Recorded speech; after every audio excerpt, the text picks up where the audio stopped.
Yo, welcome back to the channel, everybody. I am Brian Lee Durfee, author of The Forgetting Moon and The Blackest Heart. Today I'm going to be reviewing The Killing Floor, book number 1, Jack Reacher by Lee Child. This book came out in 1997. We always review the covers because, I love graphic design and the cover illustration. This cover's pretty basic. It just says The Killing Floor, Lee Child, Jack Reacher, all in big, bold type, so you know what it is. It's white and red, and the only issue I have is the spine is a little wonky. And I noticed in the bookstore that all of the spines have the same weird kind of little wonkiness. And if I ever buy the rest of the series, we'll put the spines together so you can see what I'm talking about. Now, minor quibble on the spine, but what can you do? What can you do? I read the Jack Reacher books. I read 10 of them back in the early 2000s. And I remember them as being wildly fast-paced and entertaining. But by about book 10, I was like, the story's the same. Jack Reacher's kind of this wanderer. He wanders into a new town. The bad guys and the bullies try to pick fights with him, and he wins every time.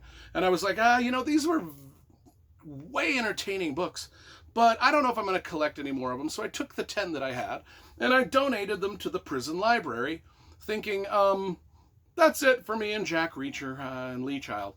But then recently I decided, I was in the bookstore and I'm like, I'm gonna pick up book 1 again and see, and I just fell in love with it again. Just absolutely fell in love with it again. And so now I'm contemplating getting all the other Jack Reacher books, replenishing the stock of Reacher books that I once had that I got rid of. So I think I will. I think in one of my next few book hauls, you're going to see a grip of Lee Child novels in a book haul coming soon. So what is Jack Reacher? The ultimate male fantasy. That's what it is. I mean, Jack Reacher, our main character, he's big. He's 6'4", he's 250 pounds, he's all muscle, he's ex-military police, he's the funniest guy in every room, he's got the perfect comeback for every insult, and he does not suffer bullies at all. He just kicks the shit out of any bully or any idiot that comes across his path. He's kind of like the man with no name, the wanderer, the knight errant that just sort of drifts into town, solves everybody's problem, and then drifts out again. And it's all done on purpose. There's about a 10-page foreword in this book by Lee Child where he explains he loved mystery novels, but he was finding out that every mystery novel that he read was about a cop that had a ton of issues. He was divorced. He was a drunk. He couldn't do his job right. He had all of these issues that he had to overcome. And he just was like, yeah, those are cool stories, but after a while, it's like, my God, they're depressing.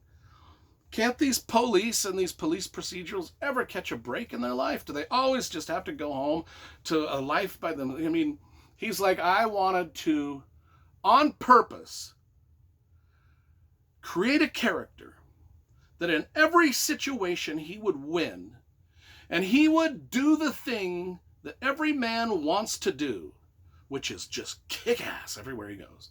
And that's gonna be the plot. But now how do I make this interesting or intense or even have any drama if my protagonist is a Superman and just wins all the time? He's like, well, I don't need to do that. Because the fact that Jack Reacher is just taking care of every bully in every situation that every man has ever wanted to do, it just becomes like a fantasy of this guy who every guy wants to be. You want to get the girl in every town you visit. You want to kick the shit out of every bully that you meet in the supermarket parking lot. You just want to. I mean, that's just the way us guys are. And Jack Reacher fulfills that fantasy. And that's all he is there for. That's it. And Lee Child was like, if I write the character well enough, he can win in every situation. He can have the best comeback for every insult. He can be the smartest person in every room he goes into. And people are gonna love it. Because as guys, don't we fancy ourselves that? Even though we know we're not, don't we kind of tell ourselves we are? Don't we daydream about just kicking ass everywhere we go? I mean, admit it. Just admit it. Admit it. Any argument you've ever been in, haven't you went back and daydreamed? Oh, if only I'd said this. Oh, if only I'd done this. Oh, if only I'd kicked the dude in the balls. Yes, we all do it. We all do it. And Jack Reacher gets to do it for us. This story starts out, Jack Reacher gets off a bus in Margrave, Georgia. And he's walking down a road, and he walks into town. From the freeway into town is about a 10-mile walk. He walks in there, and he sits down in the diner, and he's ordering his pie, and then the cops come and arrest him for murder. And he's been fingered. Eyewitnesses have fingered him as the man that walked away from the murder scene. So now he's got to clear himself of murder. This book is so well written, and I just wanted to read to you the first. One of the things that I like about Lee Child's writing is it is interesting, different, unorthodox, and spot on, razor sharp. And let me read this, putting the punctuation in too. So, I was arrested at Eno's Diner, period, at 12 o'clock, period. I was eating eggs and drinking coffee, period. A late breakfast, comma, not lunch, period. I was wet and tired, and after a long walk in heavy rain, period. All the way from the highway to the edge of town, period. The diner was small, but bright and clean, period. Brand new. Built to resemble a converted railroad car, period. Anyway, you get the fact that his sentences are choppy, and that's done on purpose. It's unorthodox. I mean, if you were to write that into a Word document, it would be underlined in red as an incomplete sentence. Like every single one of those sentences was an incomplete sentence. But the way he pieces them together, they just flow beautifully. Now, in the book, he was eating eggs. I just watched the first episode of Reacher on TV. He was actually eating a peach pie. I've only watched the first episode, but so far, the first episode followed the book pretty closely. Other than the book is told from the first person, and in the TV show, we were getting things that were told not from Jack Reacher's perspective throughout. Now, if I remember correctly, the Jack Reacher series, at least the 10 books that I read previously, some are told in the first person from Jack Reacher's perspective.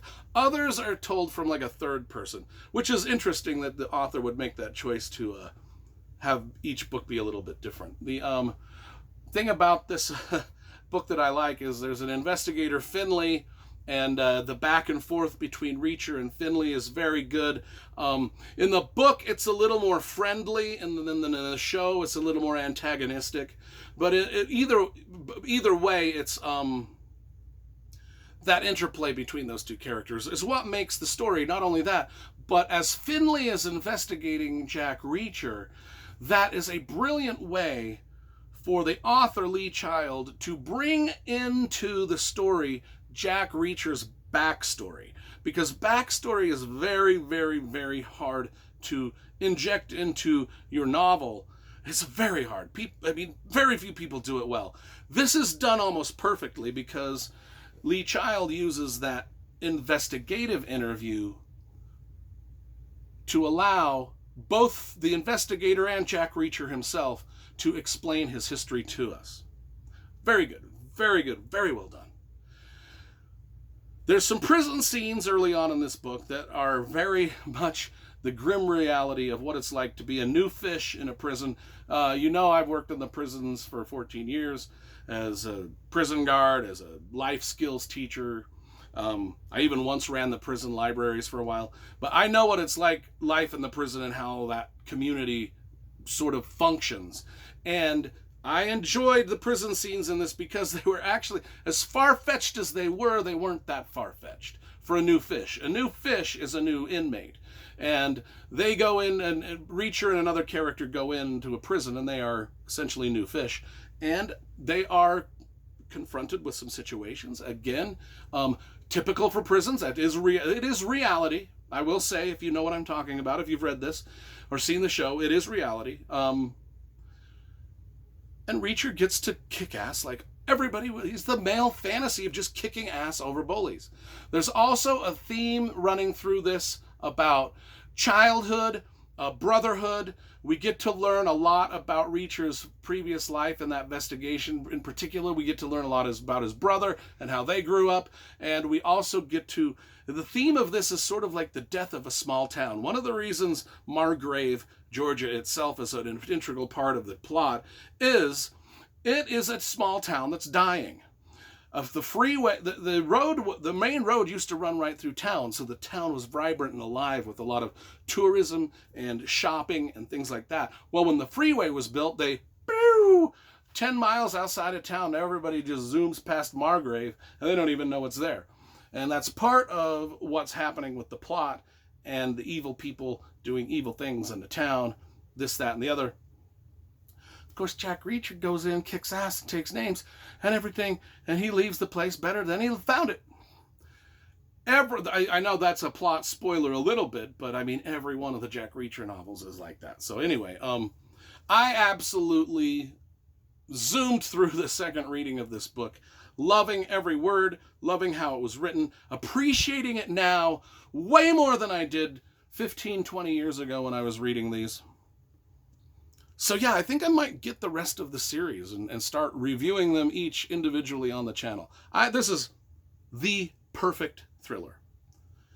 The perfectly paced thriller, perfectly written thriller, perfectly plotted, perfectly everything. I give this a 10 out of 10. There's a reason why these novels are so wildly popular, and I could see it in my second reading of the book. I could absolutely see why. 10 out of 10.